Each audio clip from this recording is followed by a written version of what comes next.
Hi guys, we're back with another episode of Old Fiddle's New Life, and we're here to solve the problem of unpinned from last time. I ordered from Metropolitan Music, and I got two very nice end buttons in, and it's just really super quality.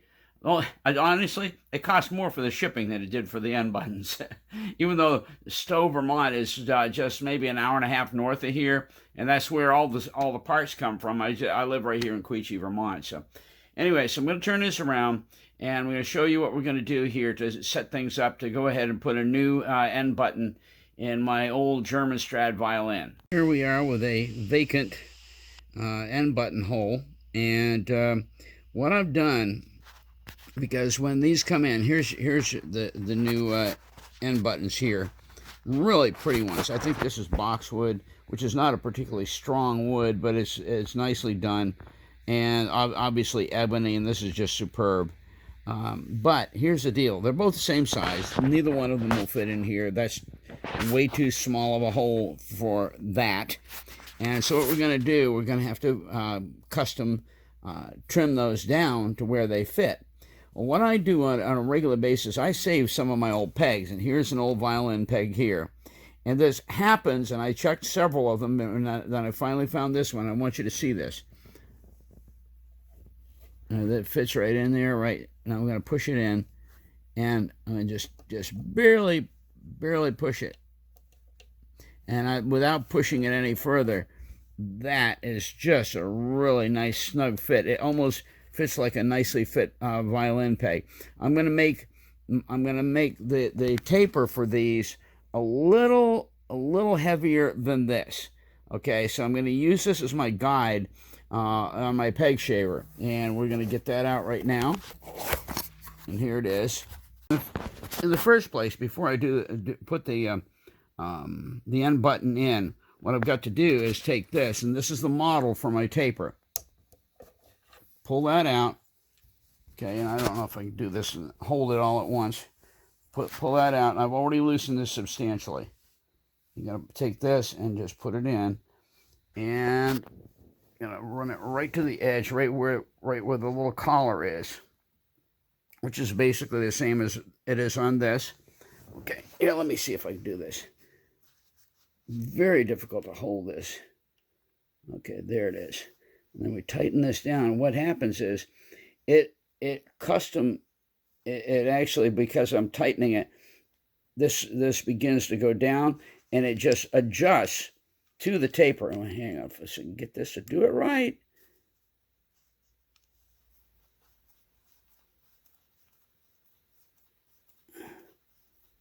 Okay, there we go. Now am I right on the edge? Yes, I'm right on the edge.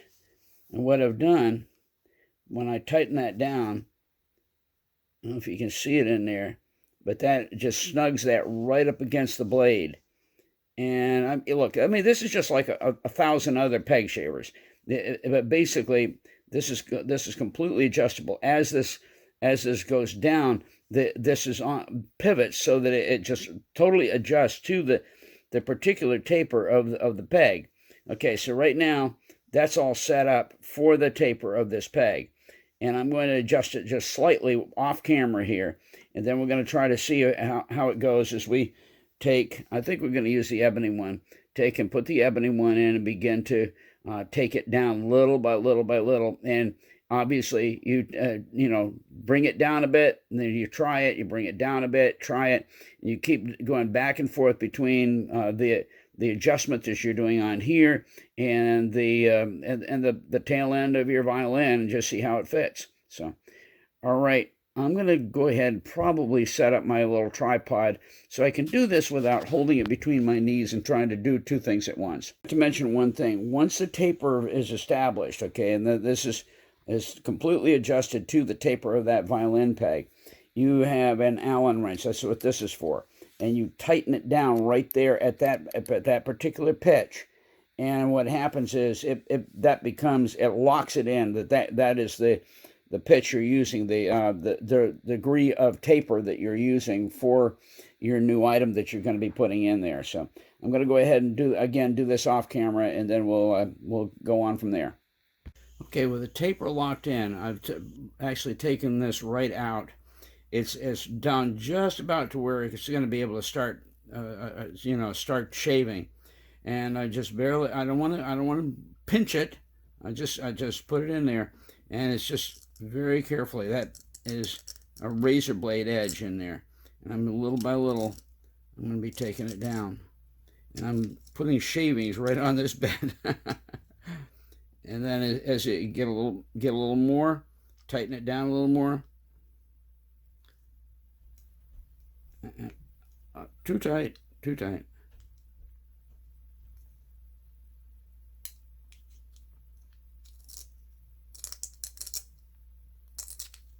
You don't want to tear the wood. You want to just do it little by little. And I don't know, you probably can't tell, but that has already started doing the taper. It's still nowhere near what's needed to go in here. And that's actually, this is just now getting to the outside of the hole. Just that little bit of taper that's done right there.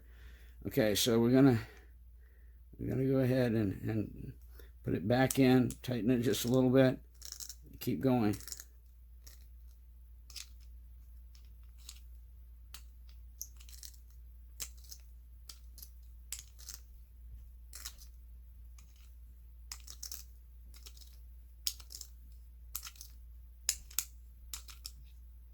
Okay, I don't know if you can see that, but that is definitely going down. And we're now a little bit more into it.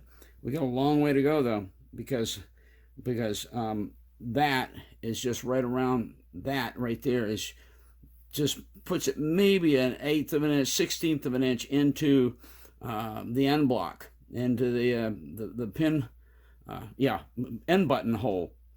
So you got quite a ways to go. That is the diameter. It's got to be all the way up here at the collar.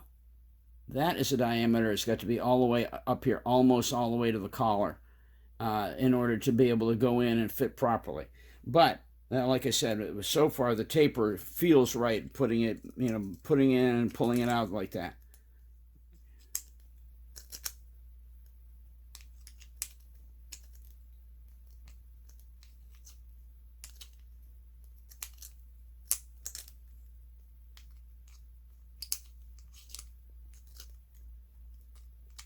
I'm sure that there are probably more efficient ways of doing violin pegs than this, but frankly, I've done a whole bunch of them over the years with this. It's time consuming and it's finicky, but it works. Okay, we're getting more and more off. I'm gonna go see where we're at.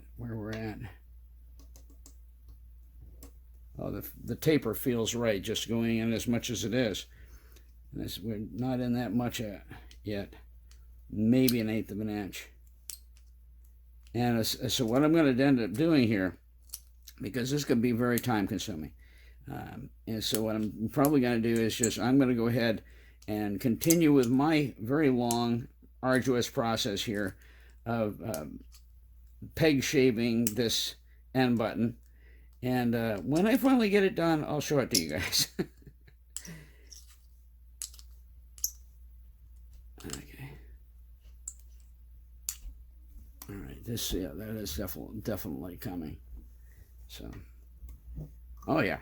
Okay. So we'll get back to you later. After at a probably quite a bit of time left between now and the time I get this thing finally shaved down to where everything fits properly into the end block.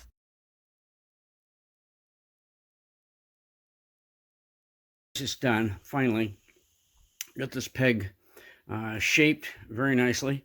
I used a combination of the peg shaver that you saw at the beginning of the whole process to get most of the meat down to where it needed, where I could begin the final fit. And boy, this thing is fit beautifully. Now you can barely turn this out of here. You turn it the way, there we go. I turned it back the way I had turned it in. In other words, I was turning it clockwise, and I kept turning it clockwise to break the contact. Because I tell you, when you get this in here and you put it all the way in and until the taper fits perfectly, you try to back it out the other way, it doesn't want to come out. But anyway, I'm just gonna. Yeah, I'm almost there. Okay, there we go. So it's in, and yeah, I used a combination of things.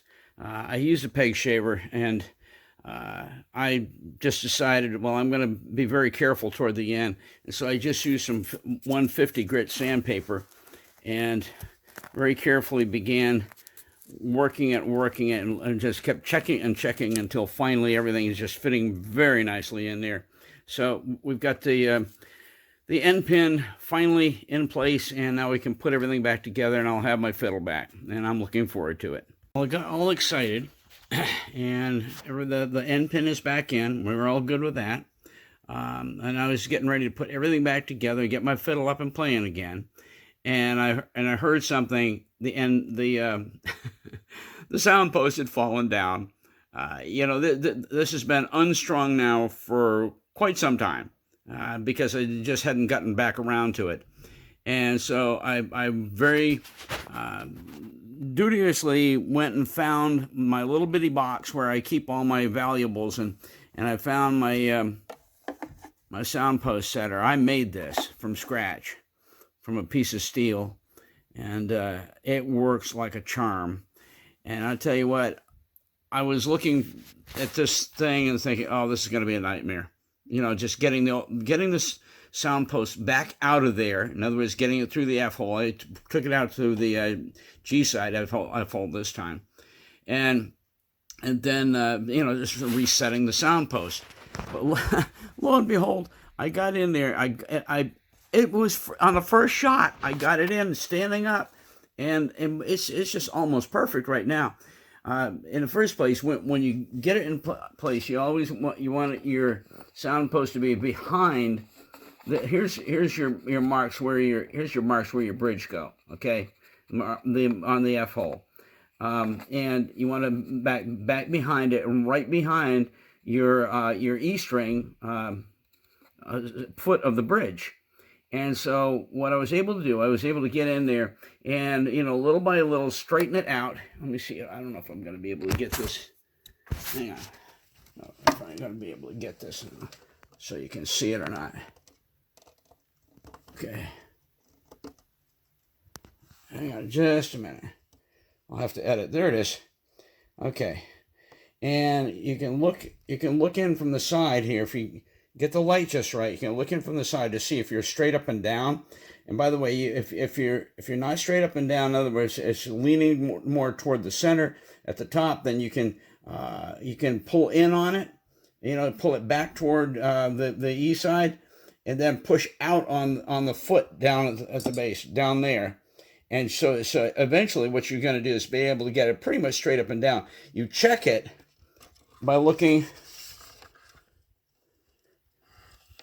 in through that little lobe of the F hole. I'm not going to be able to do it here, but anyway, if you get it in just the right light, you can look down the violin, look in through this, and see that the sound post standing up, and you can pretty much tell whether or not you're straight up and down. As far as the orientation to the front and back of the violin, and there it is. You can see it right there.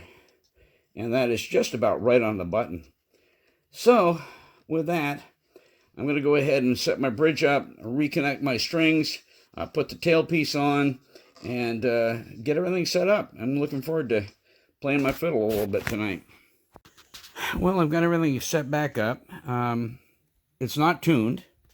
I'm going to let these strings sit for a while before I try to do the finished tuning on it, but I've got the bridge up, and everything is in great shape in terms of placement here with the sound post. Let me see if I can get the picture on it.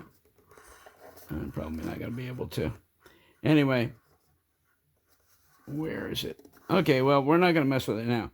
suffice it to say, that sound post is just about dead on where it needs to be. You can see the back of the back of the feet of the bridge are right on with that bottom notch on the F hole, both sides.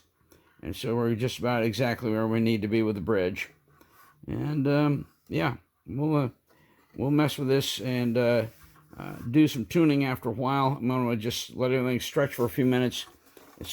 These strings have been let loose for probably a couple of months since that last video that I did. So anyway, we'll get back to this in a few minutes after we've stretched them a bit and do some tuning, and then maybe do a little playing for a few minutes. Well, guys, I got my old German Strad finally back up and running. I've been tuning and retuning all evening as I've been watching a little bit of TV and then picking it up and retuning and so on and so forth. And we're all in really good shape now, and a little pitchy there on the E.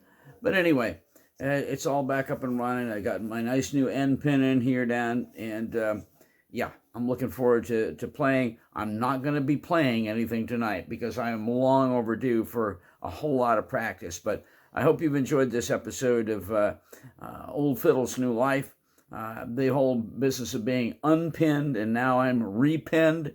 And yeah, I love my old German Strad. This thing came to me from an old man that was kind of getting rid of a whole bunch of old violins, and it came to me. I took one look at it, said, "That's my baby," and it says right in it, Stradivari Stradivari copy made in Germany. I've already said this in other episodes, and this is the one that I did a brand new corner on. You can't even tell, but this was completely broken off here, right up into the face of the instrument, and I replaced it with some nice aged spruce that pretty much matches the grain and everything. Anyway, love this old Strad, and so yeah, I'll get a little practice and maybe play something on the next go around. But thanks for stopping by Old Fiddle's New Life. Catch you later.